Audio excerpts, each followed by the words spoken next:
يا حبيبي يا شافعي يا رسول الله، بأمي وأبي فديتك سيدي، صلاة وسلام عليك يا نبي.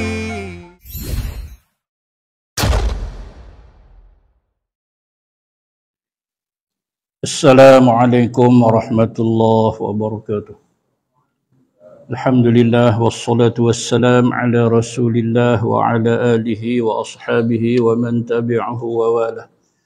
Rabbi syrah li sadri wa yassir li amri wa hlul 'uqdatam min lisani yafqahu qawli.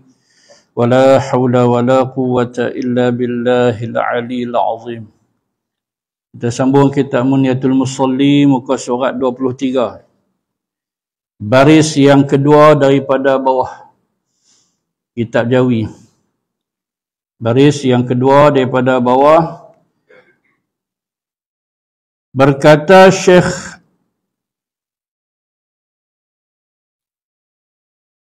Daud bin Abdullah Al-Fatani dalam kitab beliau ini, maka tatkala itu wajib kita sembahyang zuhur jua sebab tiada diperoleh syarat sah Jumaat. Tiada berdosa ia meninggalkan Jumaat pada masa itu. Jadi tuan-tuan, kita dah sebut dengan panjang lebar beberapa muka surat berkaitan dengan hukum sembahyang Jumaat. Banyak huraiannya di sini. Maka sampai kita pada muka surat 23 masih lagi berkaitan dengan hukum hakam solat Jumaat. Seperti yang kita dah sebut dahulu, pada mazhab kita Syafi'i, syarat antara syarat sah Jumaat 40 orang.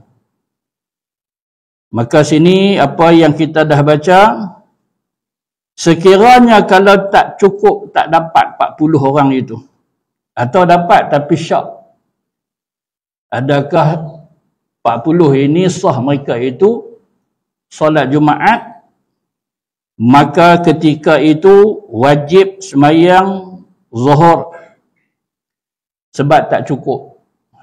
Wajib sembahyang zuhur, artinya tak buat Jumaat.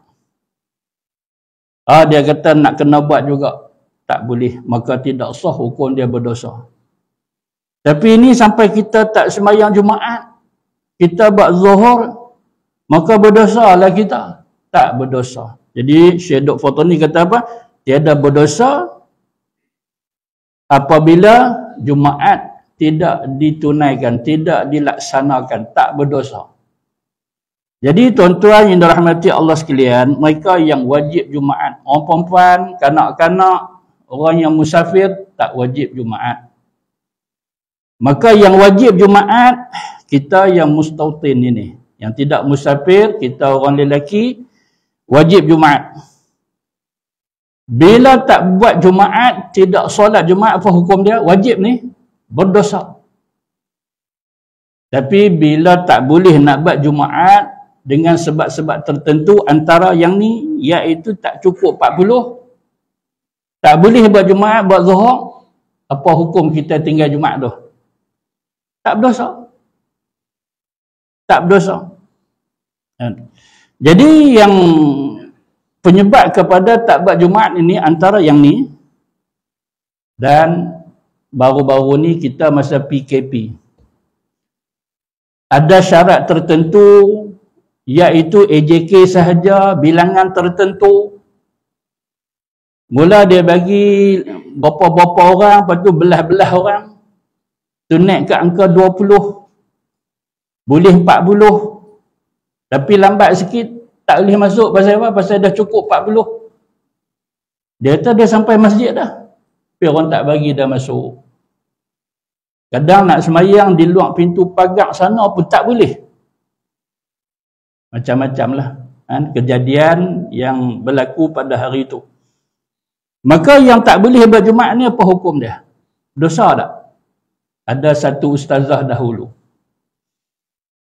Cerita ni seluruh Malaysia tahu. Ada satu ustazah dulu, dia kata apa? Dia kata kena taubat. Siapa kena taubat? Itu soalan saya. Pasal apa kena taubat? Dalam keadaan tak buat Jumaat pasal tak cukup syarat sah dia. Kan? Tak boleh sebab apa? Sebab ni syarat yang telah ditetapkan oleh Jabatan Agama Islam. Mufti pun sokong. Tak boleh buat Jumaat. Siapa nak taubat? Dosa pun tidak. Kan? Begitu. Lepas tu riuh rendah lah ustaz ni jawab ramai yang menjawab isu itu. Kan?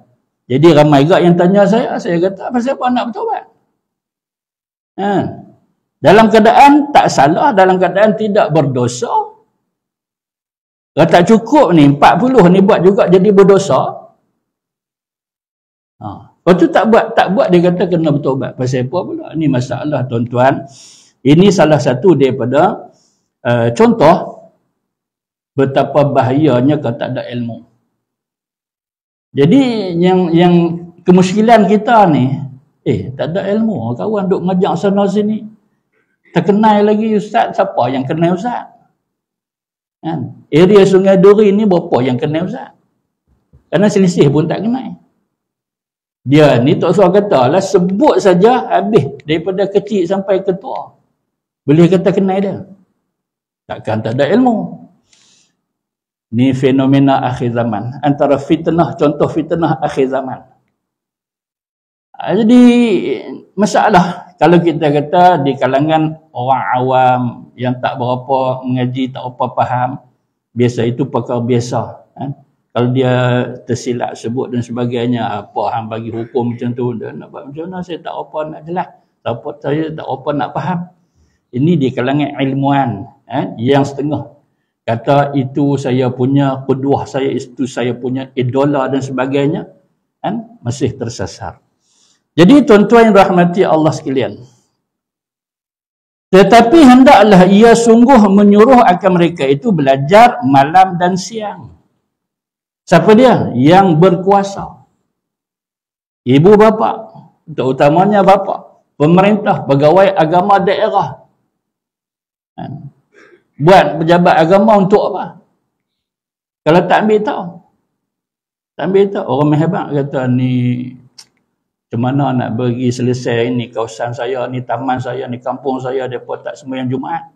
Itu hampa punya pasal lah. Kan? Kami duduk kat pejabat saya. Bolehkah jawab macam tu? Tak boleh. Kan? Nak kata apa? Hukum dia apa? Hukum apa? Kalau tak boleh berdosa lah. Pasal apa? Tanggungjawab. Jadi hendaklah bersungguh-sungguh mereka yang berkuasa. Supaya mereka ni ada ilmu. Supaya mereka ini bila dah cukup syarat sah Jumaat dan sebagainya, kena solat.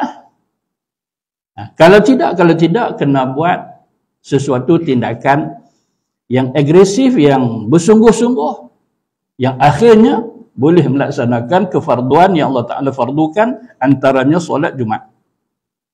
Dan haram ia dirikan Jumaat haram tu. Nampak? Main Jumaat apa boleh jadi haram kan? Ini kita baca dulu. Dan haram ia dirikan Jumaat sebab tiada diperoleh 40 orang. Tak boleh. Pasal apa? Pasal kita berpegang kepada mazhab Syafi'i. Dan pernah kita sebut dahulu bahawasanya mazhab Hambali pun sama. Beza dengan mazhab Maliki, mazhab Hanafi. Mazhab Hanafi pula ada dua pendapat. Kata 3 pun tak apa, ada kata 4 pun boleh. Mazhab Maliki kata apa yang kita sebut dah dulu, 12 orang. Ada kata tak apa, lagi kita ambil mazhab tak boleh duk main-main mazhab. Kat bawah ada dia sebut. Boleh ke duk main-main dengan mazhab? Maka apa hukum dia? Haram. Sebab apa? Sebab tak cukup 40 ataupun 40 tapi dia syak. Syak tu maksudnya dia was-was, dia berbelah bagi antara sah ke tidak dan sebagainya, itu syak. Maka kita mengeras amrun bil ma'ruf itu terlebih aula dan afdal daripada perkara apa yang kita nak buat, yang kita nak rancang, cadang. Yang ni dulu. Apa dia? Memastikan mereka dapat melaksanakan solat fardu Jumaat. Sampai dah aduan kepada kita, kita sendiri tak payah adu, kita pun tahu dah. Buat tak tahu. Buat tak tahu. Dia kata ni pun penting juga nak mengeratkan antara jamaah. Ini pun penting juga supaya apa? Supaya orang minat ke masjid. Penting. Tapi mana lebih penting? Penting tu. Tapi mana yang lebih penting? Kemarin kuliah subuh saya kat mana? Dekat Matang Pasiak. Banyak kok nama Matang Pasiak ni. Tapi Matang Pasiak Tikam Batu. Tikam Batu. Kalau nak pergi ke Pantai Merdeka. Situ kita baca kitab Al-Fiqhul Awlawiyat. Susunan Profesor Dr. Yusuf Al-Qardawi. Ramai yang tak faham lagi yang mana aula, yang mana afdal. Tahu ini bagus, tapi mana yang lebih bagus? Ini utama ni. Tak, mana yang lebih utama? Daripada kita nak buat karnival masjid, jom pergi masjid, ni masalah ramai yang tak faham lagi ni. Sampai tak buat Jumaat lagi kita ni apa ni? Tak buat Jumaat lagi. Sebab apa? Sebab bila campur dengan mereka ni tidak sah sembahyang diri mereka pun. Yang kita dah bincang dah dulu. Kalau sah sembahyang diri mereka, campur dengan mereka tak apa. Tapi nak kata sah pun tak. Pasal apa? Pasal kita tanya rukun sembahyang apa dia? Dia kata aku tak tahu. Yang baca surat Fatihah aku tak tahu. Ngaji tak mau pula. Tak mau. Orang tak tahu mainlah kuliah. Dia kata ingat aku senang kan nak pergi kuliah. Ingat aku siapa? Hampa tak tahu keturunan aku. Itu mula dah. Dia jadi nyanyuk macam tu. Kan?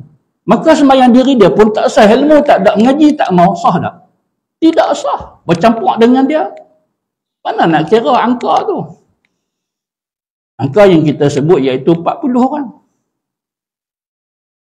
Maka hendaklah dikeraskan suruhan mengejarkan ketaatan.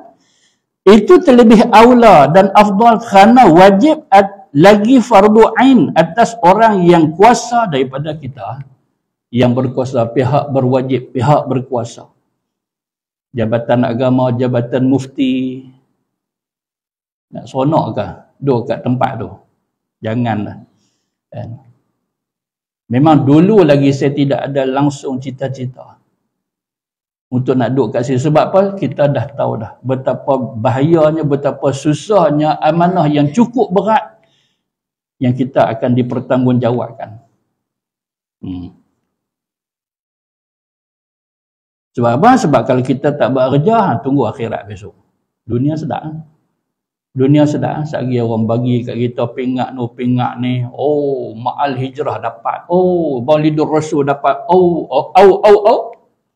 Kan? Esok dalam neraka besok, duk dengar. Dalam neraka dia ada anjing yang Allah Ta'ala sediakan dalam neraka. Bukan sekat anjing, kalau jengking, ulang dan sebagainya. Duduk berbuat ibadat yang ada orang mengatakan haram mengerjakan, ia istimewa lagi tiada sah Jumaat atas qaul yang mu'tamad yang difatwakan dengan ittifaq segala ulama Syafi'i. Daripada kita memeliharakan qaul dhaif yang adalah padanya ikhtilaf ulama mensabitkan dia daripada Imam Syafi'i. Yang ni kita bila kita dah baca, dah ingat balik yang kita dah sebut baca dulu, dia sambung menyambung ni, ayat ni cerita dia. Kan? Apa dia? Dulu pernah kita kata, satu orang, dia kata saya nak taklid pendapat Imam Syafi'i yang kata kurang daripada 40 pun boleh. Kan? Tapi kita dah jawab, tak ada ulama yang mensabitkan qaul itu, pendapat itu daripada Imam Syafi'i. Hang kata hang ambil pendapat Imam Syafi'i. Kitab mana? Hang sebut nama kitab. Siapa susun? Kalau dia banyak jilid yang keberapa, muka surat yang keberapa? Senyap. Dia tak boleh nak bagi jawapan. Nampak? Jadi situ kita dah sebut dah bahawasanya tidak ada ulama yang mensabitkan kurang daripada 40 itu boleh buat Jumaat. Kalau ada pun, maka ada pendapat yang lain kata itu adalah pendapat yang lemah. Yang lemah tak boleh nak buat hujah. Dan yang kebanyakan tiada mensabitkan qaul yang menghukumkan dia pada mazhab Syafi'i. Tak. Silap dengar. Itu bukan mazhab Syafi'i. Mungkin mazhab lain. Nampak? Betul ke hang kata dalam mazhab Syafi'i yang ni? Dia kata tu pun aku tak pasti, nampak? Asal berhujah bukan main. Lah kita tekan, dia kata tu saya tak confirm lagi. Oh, mana boleh duk main macam tu. Ni benda agama. Tak boleh duk sonok-sonok sedap mulut lidah kita. Dan jika dikata hamba taklid Imam Abu Hanifah, dia kona balik. Jenis tak mau nak mengaku kalah ni. Kan? Betul ke? Oh, silap, minta maaf. Ini mazhab Hanafi punya. Nampak dia pergi ke situ pula.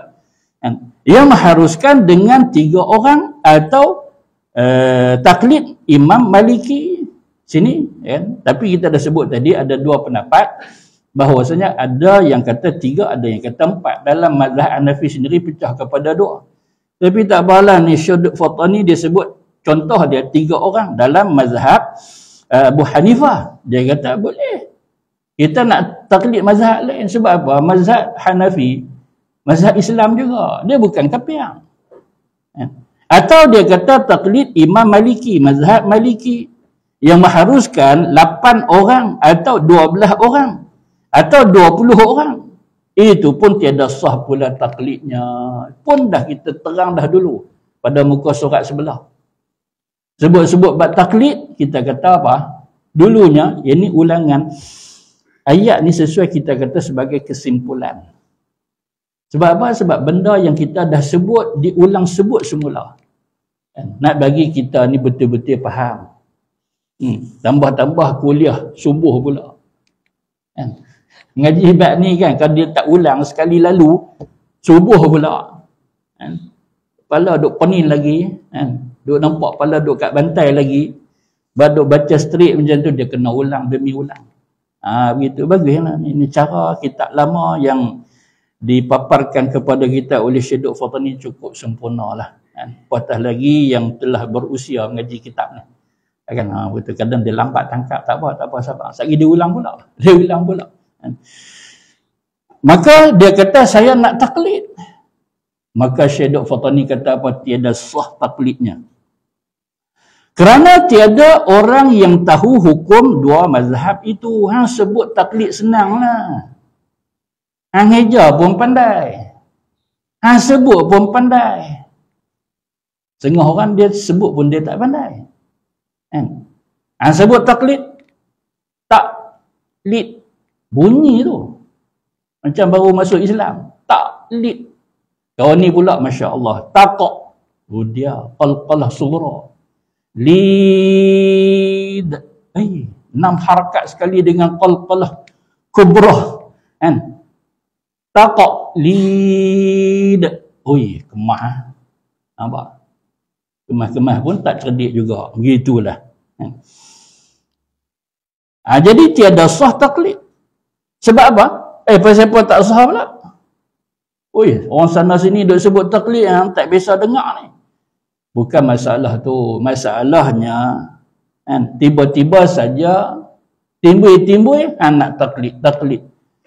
Tapi hang tahu tak asas mazhab Hanafi dengan Maliki tu? Tak sat dia kata sat Hanafi, sat Maliki. Hang tahu tak? Ni asas mazhab Maliki Hanafi ni. Nanti dulu, asas nanti dulu. Ni mazhab Hanafi ni siapa imamnya? Mazhab Hanafi ni imam nombor 1 tu siapa? Itu soalan pertama. Yang kedua, Imam Syafi'i dulu ke imam tu dulu? Dia kata susah ni. Ini soalan you ni. Aku ngaji pondok je, nampak. Nak taklid macam mana? Yang tu pun tak kerti nak jawab. Ni mazhab Maliki ni, imam dia siapa? Apa nama dia? Maliki ya. Dan tu nama mazhab Maliki. Nama imam tu apa dia? Aku SPM je nampak. Tunggin langgang punya jawapan. Yang tu pun tak tahu sekali orang tanya asas hukum mazhab tu diasas dengan apa? Bukan semudah kita nak sebut bila taklid jadi terus. Kan? Maka ramai yang tak tahu tentang hukum pada dua imam itu, apa yang wajibnya, apa yang syaratnya. Wajib dalam mazhab Abu Hanifah ada berapa? Apa dia? Serupa juga dengan mazhab Maliki. Berapa? Apa dia? Oi, mana aku nak tahu yang tu? Tuhan nak taklid macam mana taklid anak sah. Dan tiada daripada keduanya supaya kita peliharakan. Jangan jadi talfiq. Ada satu istilah dalam fiqh apa dia? Talfiq. Jangan kata sama. Yang tadi apa dia? Taqlid. Yang ni talfiq. Apa dia? Hukum atas segala orang yang awam. Maksud talfiq iaitu berpindah-pindah mazhab. Macam tak ada mazhab. Kan? Sewenang-wenang dia. Dia sembahyang maghrib. Kan? Tengok kita mengaji juga. Kan? Tak hebat pun kita mengaji juga. Tengok dia sembahyang maghrib. Ini mazhab Maliki. Kan? Maliki ikut dia. Tak apa. Sehari kita tengok isyak dia buat macam mana. Sembahyang isyak. Ini mazhab Hanafi. Oh, kita mengaji mazhab Hanafi pun kita adalah sikit ilmu tu. Ala-ala mazhab Hanafi. Apa? Kan? Tunggu lagi, kan? Subuh tak apa, kita mai awal, kan? Punya ada ndak. Oh, ini mazhab Hambali. Pindah-pindah mazhab. 5 waktu 5 mazhab. Mana ada Ustaz? 4 mazhab saja. Dicampur sekali dengan mazhab Syiah. Mazhab Syiah. Kawan saya dulu, dia kawan tak tahu kan. Tak tahu. Mula sampai di Damsyik dia tak tahu. Kan? Masuk masjid dia kata, pelik. Baca pun pelik. Mereka ada ayat mereka sendiri. Mereka ada surah mereka sendiri. Kan? Tapi kok betul kot, aku pun tak hafal Quran. Tapi duk baca Quran dah. Berapa kali habis. Walau tak khatam, khatam baca. Pelik ni ayat ni, mai kok mana, surah mana, apa semua. Kan? Sehari salam dia tak bagi Assalamualaikum warahmatullahi, dia bagi Allahu Akbar, dia tepuk paha. Kan? Allahu Akbar, duk katok paha dia, habis berdiri balik. Apa ni? Abang kat kawan silap masuk, yang tu masjid Syiah. Kan? Bayang maghrib ada kunut. Kunut maghrib daripada kunut. Begitu. Jadi itu nama dia talfiq. Sesuka hati dia. Rasa macam nak pergi ke Hanafi, nak Maliki. Bolehkah macam tu? Tidak boleh. Itu nama dia talfiq. Kecuali, ni kita nak sebut kecuali. Apa dia? Iaitu satu orang yang betul-betul dia mengaji, dia faham ke semua Quran, duk kat dada dia, hadis, berapa banyak yang duk ada kat dada dia. Dan kita anggap dia sebagai orang yang layak untuk berijtihad. Mujtahid. Sampai ke tahap itu kita dituntut. Bukan mengaji biasa-biasa macam ni saja. Tak. Islam tuntut supaya kita ni mengaji sungguh. Ada peluang, ada ruang, tapi kena bagi peluang kepada pengajian itu. Ruang kena buka untuk pengajian ilmu. Supaya kita dapat betul-betul ilmu yang mantap. Tak cukup dengan kuliah subuh dia kata saya ilmu cekang. Tengok, kuliah maghrib ada muka aku, kuliah subuh ada muka aku. Kalau boleh lagi kuliah duha, kuliah zuhur. Dekat-dekat nak masuk maghrib, kuliah asar ada lagi. 5 kuliah. Saya dulu masa mula-mula kan berkuliah ini. Mula-mula dululah, masa tu pun kira terlalu muda dan sihat. Sehari 5 kuliah. Dua tengah kuliah maghrib ni masuk satu mesej. Sambil kita duduk tengok ni. Tengok handset. Assalamualaikum Ustaz, dijemput kuliah selepas isyak jam 9.30 sekian tempat. Lari pula sana. Pernah tuan-tuan ni tak mohong, tak ada perkenal siapa. Pernah. Kan? Sehari 5 kali. Sehari 5 kali. Kan? Lepas tu malam ni apa dia pula ni, duk tunggu. Ada aja. Kan? Lepas Isyak ni tak set lah. Kita duk set yang lepas maghrib saja. Kan? Tapi lepas Isyak ada sahaja. Kalau tidak, forum perdana pun ada. Puan tak kata Ustaz, last minute habang kat kita. Kan? Forum perdana. Buat dekat Taman Fajar. Ustaz gandingan dengan Ustaz Ilyas Zakaria. Ilyas Zakaria, tak apa. Kita suara pun tak keluar malam tu. Kali dia kata, Ustaz ni, tuan rumah, minta Ustaz ceramah. Sebab malam ni malam anak dia kenduri. Minta kita ceramah. Jadi tuan-tuan yang rahmati Allah sekalian, kita kena mengaji sungguh ni sampai ke tahap apa dia? Bukan tahap nak bagi ramai-ramai. Itu bukan tahap apa pun. Siapa hampir mengaji? Sebab kalau aku tak pergi lagi kesian kat Ustaz, orang tak ramai. Yang tu karut. Alasan apa yang tu? Mengaji sampai ke tahap bukan nak jadi macam saya. Dia satu orang, dia jumpa saya kat luar. Dia kata, Ustaz, saya duk mengaji ni Ustaz. Sana sini dengan Ustaz ni dengan Ustaz sekalipun saya mengaji. Supaya saya boleh duduk di atas kursi ni, duk mengajak orang. Bukan sakat itu. Bahkan kita nak lebih daripada tu. Dekat Kulim, satu orang. Saya dah naik kereta dah start enjin dah. Dia main-main nak sembang sikit, kita pun tutup enjin. Tak sembang apa lagi, dia teriak dulu. Dia kata, Ustaz, saya betul-betul nak jadi macam Ustaz. Yang tu pula. Nak jadi macam kita. Saya tengok mana-mana Ustaz main duduk kat meja depan ni. Saya rasa macam hina Ustaz, saya duduk sila kat bawah. Saya nak jadi macam Ustaz-Ustaz yang duk mengajar. Macam mana Ustaz, saya sedih ni Ustaz. Ni malam ni tidur mesti tak lena punya. Ingat, tuan-tuan ingat tak ada ke? Kan? Tragedi yang macam tu, kisah-kisah yang macam tu, kita dah ingat tak ada apa. Habis Ustaz balik, kita balik. Lantak pergi Ustaz lambat sampai, kita sampai dulu. Cerita macam tu lah, habis-habis kuliah, habis main Isyak ni. Tapi ada setengah ada jadi macam drama sikit. Main duk teriak, Ustaz boleh tak Ustaz jadi saya jadi Ustaz, atau pening kepala. Macam mana aku nak jadi jadi aku kan. Kita faham betapa dia ni terlalu seronok nak mengaji. Kita faham. Tapi ayat dia susun tu macam tak apa nak kena lah. Patah balik kita jadi dia jadi kita kan.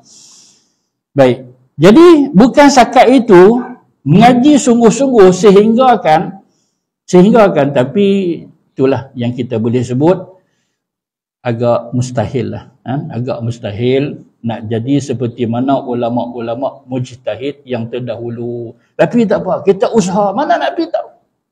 Ilmu tu daripada Allah Ta'ala. Jangan dah kata sesuatu yang tak masuk akal Ustaz. Jangan. Ilmu daripada Allah Ta'ala. Dia kata kun fayakun. Jadilah. Tiba-tiba keluar satu orang yang kefahaman dia luar biasa. Hafalan dia luar biasa dan sebagainya. Maka tiba-tiba dia nak taklid, nak pindah mazhab sebagainya, tak boleh. Jangan. Sebab apa? Sebab kita kena kuasai mazhab kita dahulu. Tengok apa Syekh Dr. Fatani kata ni. Tetapi mazhab dirinya ia tiada tahu, maka betapa mazhab orang yang lain pula. Mazhab apa ni? Mazhab Syafi'i. Sebut sikit. Tak apa. Lah ni macam ni. Aku sebut maka sambung sikit. Kita sebut, dia sambung sikit pun dia tak boleh nak sambung. Ini mazhab kita. Ni pun hang tak tahu. Macam mana? Ni aku nak bagi tahu kat hang ni, mazhab Imam Syafi'i ni dia ada, boleh kita kata mudah lah, simple punya ayat, mudah je. Mazhab kita ni dia terbahagi. Dalam mazhab kita ni dia ada pendapat Imam Syafi'i, dia ada pendapat imam-imam mazhab. Ini kita nak kena tahu. Sengah-sengah dia kata dia mazhab Syafi'i. Tapi aku duk tengok tak macam yang Imam Syafi'i sebut betul. Sebab apa? Sebab kadang-kadang kita beramal dengan pendapat Imam Syafi'i sendiri, Tapi kadang-kadang kita tidak beramal dengan pendapat Imam Syafi'i, kita beramal dengan ulama-ulama dia. Contoh dia macam dalam mazhab Syafi'i sendiri pun ulama dia banyak. Imam Ibn Hajar itu pun pecah kepada dua, Asqalani dengan Haytami. Dua-dua tu Ibn Hajar. Imam Sayuti, kadang-kadang pendapat Imam Sayuti dia tak sama dengan Nawawi, Nawawi tak sama dengan Ghazali. Sungguh. Ini dalam mazhab. Dalam mazhab Syafi'i yang kata ketam tak boleh makan, ada setengah kata boleh makan ketam. Dalam satu mazhab. Apa pula kata imam kita sendiri. Tu kadang jangan dok kata mudah dah. Mazhab kita sendiri pun banyak yang jahil, apatah lagi mazhab yang selain daripada mazhab Imam Syafi'i. Bismillahilladzi la yadurru ma'asmi